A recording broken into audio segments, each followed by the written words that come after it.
exciting round of Forced Showdown! Hello, this is Mish from Downtime Distractions with a first look review of Forced Showdown. So before we get into the game, just want to define first look review over a full review by a couple of caveats. So they are: gameplay time we've put in is under 8 hours, we've not completed or finished the title, and we still have more room to gain skills and knowledge across single or multiple facets. With all that said, we can still give you a good idea of the game and our opinions on it and if it's worth looking into. So with that all out the way, let's get stuck into this game. So Forced Showdown. It's a single player action game. It has roguelite elements in it, and it has some card deck building components in it as well. So it has procedural generated levels, and it's based around a kind of a Galactic Game Show. So it's developed and published by Beta Dwarf. So those guys have kind of to give me a key, so thanks for that. Previous game Beta Dwarf released was Forced. It's had some good response on Steam, so check it out. The difference between that and this is that that was a multiplayer kind of co-op arcade RPG. But it has similar designs, similar characters in it, so a similar look to it. So this title's coming out on the 29th of March. Currently the price is around $17 US. Now the reason I'm saying around is because they had an interesting release and it's still going now. So what they did is you can stream onto Twitch. So a lot of streamers were given keys, and the more viewers they had, the cheaper this game has become. So it's dropped about 11%. So hopefully it comes down a bit more in the next few hours because it's still not released at this moment. So yeah, if you watch this video and it's still not released, have a look at some Twitch streams and you'll help lower the price. So we have 4 unique gladiators, and they all have different playstyles. So you have the Squire of Light, which you do the tutorial with. It kind of looks like a paladin, plays a little bit like a standard paladin from other games. You have Volko, which is a melee bruiser, kind of tankish, but he looks like Agony from Smite. If you ever played Smite, you know what I mean. Very like he's stepped right out of a volcano. So a cool looking character, that one. And you have Stormbringer, who's a ranger class, and the last one is Ravager. So that guy is very quick, does a lot of damage. Kind of want to say a bit like a rogue, but without the stealth mechanics. So with those 4 gladiators, you'll try to beat the 3 programs. So what the programs are, I want to kind of call them, they kind of look like they're presented like a comic or a book. So each one is a zone, you could say, and each zone has a boss. So you've got to defeat the levels to get to the boss. If you die, you're back at the start. So there's a lot of replayability in itself. So unless you can get the gladiators locked down, you're not going to progress anywhere. So with the 3 programs, you have the Crucible is the first one, and the boss for that is Wrath the Burninator. And the second one, which is I'm on now, which is called Frontline, the boss is Ruby von Worthington, and she has a tank. So I'm interested to see what that boss fight comes out like. And the last one is the Grand Return, and you don't know who the boss is for that. I haven't unlocked it yet, so I can't tell you. Example of time, I've spent 3 hours beating the Wrath the Burninator, so that's the first program completed. So that's a small one as well. By the look of it, the Frontline there's a lot of content within that. You can kind of see as well, because they have, I guess, quests in there as well, which want you to do certain things. So there's a lot more stuff in that Frontline program than the other ones. Also on top of that, regards things to do, you have daily quests. So they tie in with the leaderboards, and you have a couple of different things as well. You have a daily quest which is a one-shot attempt, some other ones which is just kind of competing on leaderboards. So there's a lot of content with this game. It's pretty impressive. Okay, so let's break it down a bit more. So one program. So let's start with the first one, the one I know, which is killing the Wrath the Burninator. So I had to kill 4 bosses to get to him. Now each boss has about 7 or 8 levels to get to them. So if you die at any point there, you're going back to the start. So as I said, it's quite tricky to actually build up to them, but when you start getting the characters locked down and getting them quite powerful, it's a bit easier. The first few times I thought, this is no way I'm going to get to the boss, but the more I got it, the more I got the characters locked down. That's all helped as well by the cards. So each time you start the levels within the game, you get to choose certain cards. You can unlock more cards as well as you defeat more bosses. So you get more rare cards in there. There's a kind of a jukebox, a spin the wheel system where you can unlock more cards. So with the cards you get things like increased abilities, spells, consumables, and you can summon people to help you. So that's a really powerful part, and that really adds a good amount of variety as well. Also, you can unlock companion creatures. So I've unlocked 2 of them, and they're actually really helpful. Initially I thought they're kind of pointless, it's just a bit of a gimmick, but no. Especially the second one, they really chase after the enemy and do a fair bit of damage. And certain classes can utilize them as well, so you can kind of hide behind it so they can soak up the damage, like a kind of a healer and a tank. So there's mechanics in there, lots of game mechanics around all that. So it's quite in depth, so it's very nice. So with all that, you really have an endless replayability. On top of that, you have procedurally generated arenas and levels, and you have multiple different show rules. So every boss I went to in that first program, to get to them, you're choosing different types of game modes, which are all random as well. So some of them, the enemy has a bonus, sometimes your cards are all different, sometimes you're getting special abilities, so there's a lot of variety with this game, so it's very impressive.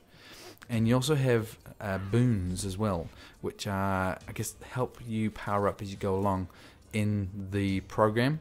So when the program finishes, you lose those boons, and if you die, you lose them as well. So when you finish I guess you kill a boss, you'll get to choose a power-up, so you can increase your damage by 8 or something like that. So as I say, there's a lot to it. So let me just jump in, I'll take control and I'll show you a bit of the mechanics, game mechanics that we've got, and to try and give you a bit more idea, and then I'll just summarize, right? These are the programs I was referring to. As I said, I'm on Frontline, so let's jump into that one. And this is the character select screen. So, as I said, we've got Squire of Light, Volko, Stormbringer, and Ravager. I like Volko at the moment. I think the design is really cool, so I'll stick with him. These are the companions you have. As I said, I like Brutus at the moment. I think he's pretty powerful. You can also customize your cards, which I have not got a lot into at the moment, but I've done a few on the other one. So if you're into kind of choosing what cards you have, there is that ability in the game. Alrighty, so here we are. This is I guess the level select area. This is what I'm talking about, I guess the randomization of it and the procedural generated levels. So as you see, I have 4 choices. This is the boss here. So you need to fill this bar up to get to unlock the boss. So you can choose any of these 2. So we have different rules for different things.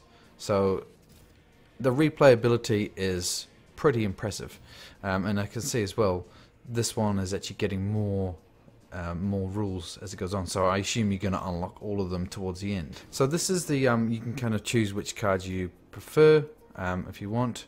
I'll get rid of no, I don't mind that one, that's fine. I mean, there's just a lot of customization with it. I really appreciate all the card customization you can have. So with the cards, you have mana, and you gain mana as you increase the level. So at level 1 you have 1 mana, obviously level 2 2 mana, and so on and so forth. So I can only purchase this card at the moment unless I have a card which gives me more mana, which sometimes you do get them, or sometimes you get cards which reduce other ones. So we'll put this guy in, so if he can survive through this level, I'll gain a 15% damage increase. So there's my helper at the back there, and as you can see, these are the levels, the arena progress. So we've got a couple there to get to the boss, and you got your health down here and your abilities. So his abilities are, he's got his volcanic strike, so that's a big volcano, I guess shards that come up in front of him. He's got a flame nado I should say, so spinning round dealing damage, and he's got a magma shield and a basic attack. So click on him to begin. Okay, and we're off. You do have a bit of a zoom in, a kind of a zoom angle it differently, but I like this view as it is. And you can see as well, these things dropping from the sky are actually dropped by the boss.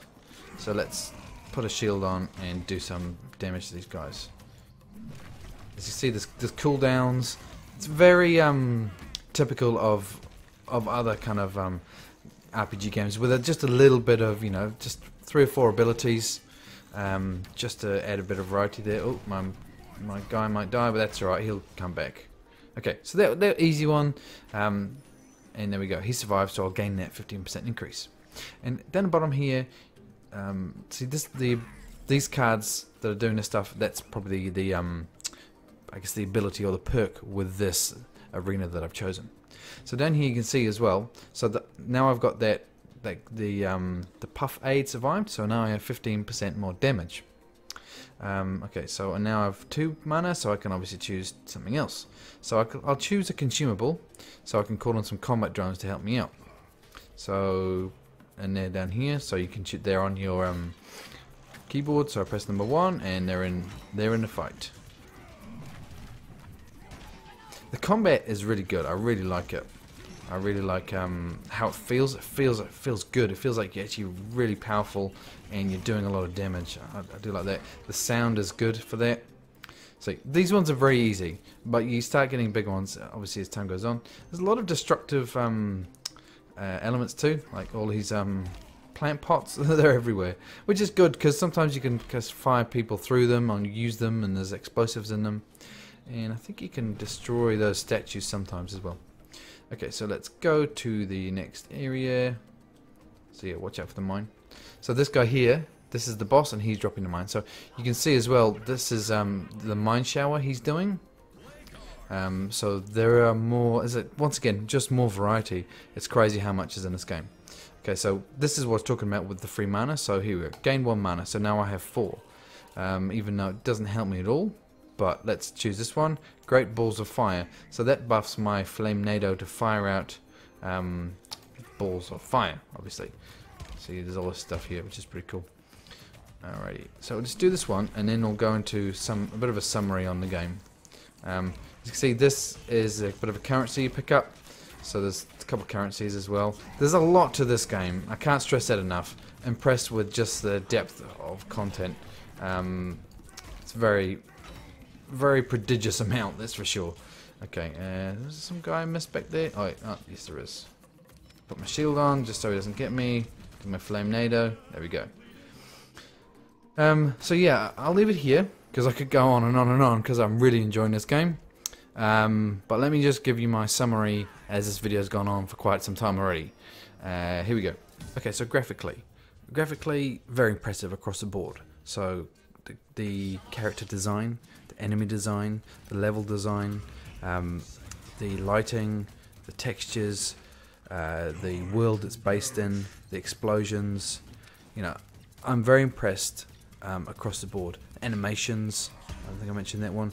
So, you know, I think all components visually for me are very good. And I don't often say that, but yeah, I think they've done a fantastic job here. Okay, so let's move on to audio.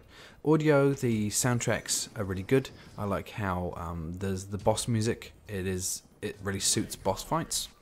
The sound of the assets and your abilities, all very good. I mean, across the board, pretty good for sound. The announcer's pretty funny as well. I found myself kind of saying the same thing as he does. You know, it's actually quite comedic at times. So yeah, once again, audio is good as well. So let's move on to gameplay. As good as graphics and audio are, if the gameplay isn't very good, it's going to fall on its face.